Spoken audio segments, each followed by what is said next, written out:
Welcome students, आप देख रहे हैं आपका अपना चैनल एएस क्लासेस और मैं अशोक शर्मा फिर हाजिर हूं लेकर एक और नया educational video class 12th political science के स्टूडेंट्स के लिए। ये वीडियो हमारी जो 12th क्लास की चैप्टर 3 यूएस हेगेमोनी की सीरीज चल रही है उसी का एक पार्ट है। और आज हम इस वीडियो में देखेंगे जो हेगेमोनी वर्ड है उसमें थर्ड डिफाइन जो दी हुई है हेगेमोनी एज ए सॉफ्ट पावर, उसको हम लोग डिस्कस करेंगे और उसको हम लोग जानेंगे।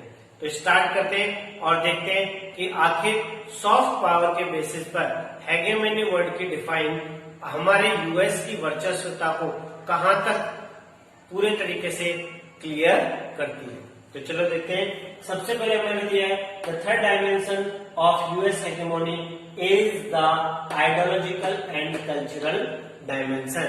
अगर हम यूएस के अकॉर्डिंग यूएस हेगेमोनी के डिस्कस करते हैं, उसके बारे में बात करते हैं, तो हमको ये समझ लेना चाहिए कि उसकी आइडियोलॉजी और उसका कल्चर ये दोनों भी एक इम्पोर्टेंट फैक्टर्स हैं अब उसकी हेगेमोनी को डिफाइन करने के लिए, उसकी वर्चस्वता को डिफाइन करने के लिए। क्योंकि इसके अंदर एक ऐसा कॉन्सेप्ट हम लोग डिस्कस करेंगे जिसमें कि जो पूरा वर्ल्ड है, पूरी वर्ल्ड की जो कंट्री है वो उसकी सहमति के बेस पर चल रही है। यहाँ पर वर्ड हेगेमोनी का जो डिफाइन है वो cultural, political and ideological basis पर ये डिस्क्राइब करेगा कि उसका दबदबा पूरे वर्ल्ड की कंट्रीज पर किस तरीके से दिखाई देता है।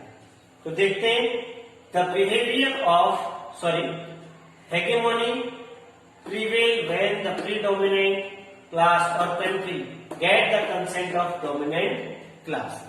यहां पर ये चीज डिस्क्राइब की गई है कि जो पावरफुल देश है, जो सबसे हार्ड पावरफुल देश है, वो अपने असर में रहने वाले यानी अपने द्वारा इफेक्टिव जो कंट्रीज हैं, उसके कंट्रोल में जो कंट्रीज हैं, उसको इस बात पर सहमत करता है, उनको इस बात पर राजी करता है कि वो जिस आइडियोलॉजी को फॉलो कर रहा है, वो जिस कल्चर को फॉलो कर रहा है, उसी को पूरा वर्ल्ड कॉन्सेप्ट में माने और वो इस बात के लिए सहमत भी हो कि जो पावरफुल कंट्री देख रही है, कर रही है, वही हम लोगों को भी फॉलो करना है। देखते हैं the behaviour of the weak states is affected in a manner that suits the interest of the हेगेमोनी।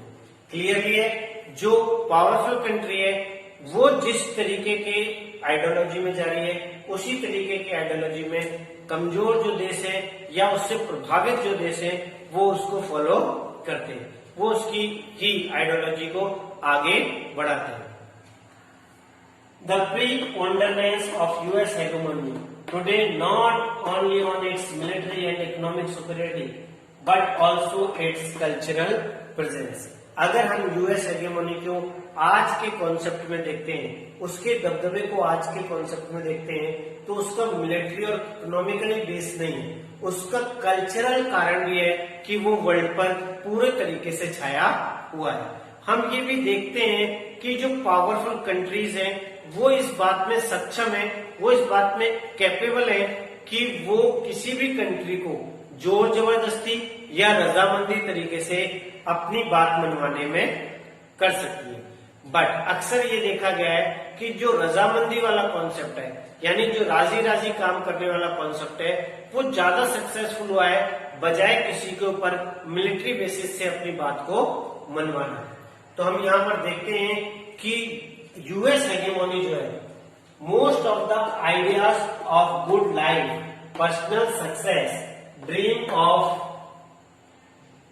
Individual all over the world are dream of practice of 20th century America. आज हम पूरे विश्व में जो बात करते हैं कि अच्छा जीवन होना चाहिए, व्यक्तिगत विचारधारा, सफलता की जो विचारधारा है वो होनी चाहिए, तो हम देखते हैं कि आज पूरा वर्ल्ड जिस इन कॉन्सेप्ट्स को मान रहा है, ये सारे के सारे कॉन्सेप्ट्स 20वीं शताब्दी का जो अमेरिका था उसकी देन थी। आज अमेरिका की जो कल्चर है, अमेरिका का जो आइडियोलॉजी है, ये आइडियोलॉजी पूरा विश्व मानने के लिए बाध्य है। पूरा हम इस बात को माने या ना माने, लेकिन ये वास्तविकता है कि पूरा वर्ल्ड उसी के कल्चर को फॉलो कर रहा है। इसका कारण ये भी है कि अमेरिका की जो कल्चर है वो बहुत लुभावना कल्चर है। US culture are the most seductive and dominant on the earth at the moment. इस समय इस अर्थ पर सबसे लुभावना जो कल्चर है वो US का कल्चर है, और यही रीजन है कि वो सबसे ज्यादा शक्तिशाली, सबसे ज्यादा पावरफुल भी है। और हमने देखा था चैप्टर के स्टार्टिंग में ही, जहां हमने आंद्रे के जीन्स वाले कॉन्सेप्ट को पढ़ा था। हमने देखा था कि जब आंद्रे की मॉम ने उसको डांटा कि चर्च में जाने से पहले वो शालीन कपड़े पहने, तो उसने अपनी माँ को जवाब दिया, जो कि एक ऑस्ट्रेलियन कंट्री को बिलोंग करता है। उसने अपनी माँ को जवाब दिया कि मॉम, मुझको जीन्स पहनने में फ्रीडम का जो कॉन्सेप्ट है, फ्रीडम की जो विचारधारा है वो आती है। इसका मतलब जो US का जीन्स का कॉन्सेप्ट है, जीन्स का कल्चर है, वो ऑल ओवर वर्ल्ड में किस तरीके से लोगों को पूरे तरीके से प्रभावशाली लगता है और वो इसको अपनाने में किस तरीके से सहमत है, ये चीज भी हमको उस पर्टिकुलर एग्जाम्पल में साफ तौर पे दिखाई देती है। तो इन्हीं बेसिस पर हम ये कह सकते हैं कि वर्ल्ड में अगर कोई कल्चर, कोई आइडियोलॉजी, विचारधारा सबसे ज्यादा प्रभावशाली इस समय हो रही है तो वो है US की आइडियोलॉजी, US का कल्चर। क्लियर? हम देखते हैं कि ड्यूरिंग कोल्ड वॉर किस तरीके से एक बारी को ऐसा लगने लगा था अमेरिका को कि वह मिलिट्री पावर के बेस पर सोवियत यूनियन का मुकाबला नहीं कर पाएगा, और सोवियत यूनियन इस मिलिट्री पावर के बेस पर उसकी वर्चस्वता को खत्म कर देगा, कम कर देगा। लेकिन अमेरिका ने सोवियत यूनियन को मात देने के लिए स्ट्रक्चरल और जो कल्चरल हेगेमोनी थी उस पर विशेष ध्यान दिया, और इसी के बेस पर उसने ये हेगेमोनी की जो लड़ाई थी वो जीती। हम देखते हैं कि कोल्ड वॉर के समय में सोवियत यूनियन जो था वो सेंट्रल प्लान्ड आइडियोलॉजी को फॉलो करता था, उसका यही मॉडल था। और एक और USA जो था वो कैपिटलिस्ट आइडियोलॉजी को फॉलो करता था और यही उसका मॉडल था। बट अमेरिका की जो सबसे बड़ी जीत थी वो कल्चरल बेस्ड जीत थी, और इसका सबसे अच्छा एग्जाम्पल हमें सोवियत यूनियन में देखने को मिलता है, जहां उसकी नीली जीन्स की जो दीवानगी थी वो इसका सबसे अच्छा उदाहरण है। किस तरीके से सोवियत यूनियन की जो जनरेशन थी वो इस बात को लेकर दो पार्ट्स में डिवाइड हो गई थी। वहां पर जनरेशन एक जो सोवियत यूनियन के जो पुराने ट्रेडिशनल मॉडल्स थे उनको फॉलो करना चाहती थी, और सोवियत यूनियन के जो कुछ पार्ट्स थे वहां पर जो कैपिटलिस्ट इकोनॉमी है और USSR की जो कल्चरल आइडियोलॉजी है, जो फ्रीडम वाला कॉन्सेप्ट है, वो देखने को मिलता है।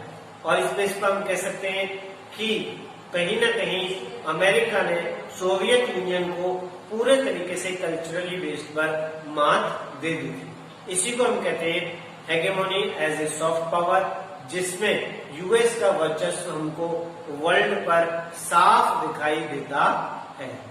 क्लियर? अब इसके बाद हम लोग नेक्स्ट टॉपिक जो है वो नेक्स्ट वीडियो में देखेंगे।